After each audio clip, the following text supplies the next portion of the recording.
Brand new developments this morning on the government shutdown as new warnings are being sounded about the looming deadline when the U.S. will default and not be able to pay bills. Senate Democrats planning a last-ditch effort right now. ABC's Jonathan Karl is live there for us at the White House. Good morning, John.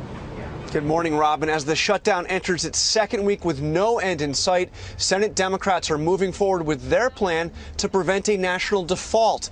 That sets up a showdown with even higher stakes for our economy. This morning, the Social Security Administration is warning that in just 9 days, it will no longer be able to guarantee checks will go out to millions of seniors unless Congress acts to raise the amount of money the government can borrow.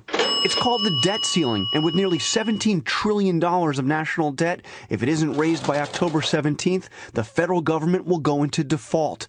The administration warns default could trigger an economic meltdown. President Obama is adamant that Congress must raise the debt ceiling without any conditions or negotiations. We're not going to negotiate under the threat of economic catastrophe that economists and CEOs increasingly warn would result if Congress chose to default on America's obligations. But Speaker of the House John Boehner says there must be negotiations. The Republicans will only agree to raise the debt ceiling if the president agrees to spending cuts. Asked about the impasse, Press Secretary Jay Carney attempted a joke. If the Speaker of the House sticks to that position, are we going into default? If you're saying if the Speaker attaches to the debt ceiling increase a recognition of the importance of motherhood, we might, accept that. I'm trying to be funny, but nobody laughs, so I apologize. We're not going to negotiate over the Congress's responsibility to raise the debt ceiling.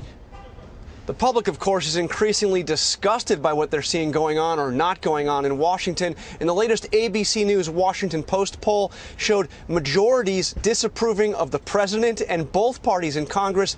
But, George, the biggest disapproval reserved for Republicans in Congress, 70% disapproval rate. Climbing in the last week. Okay, John, thanks very much. That is The View from Washington.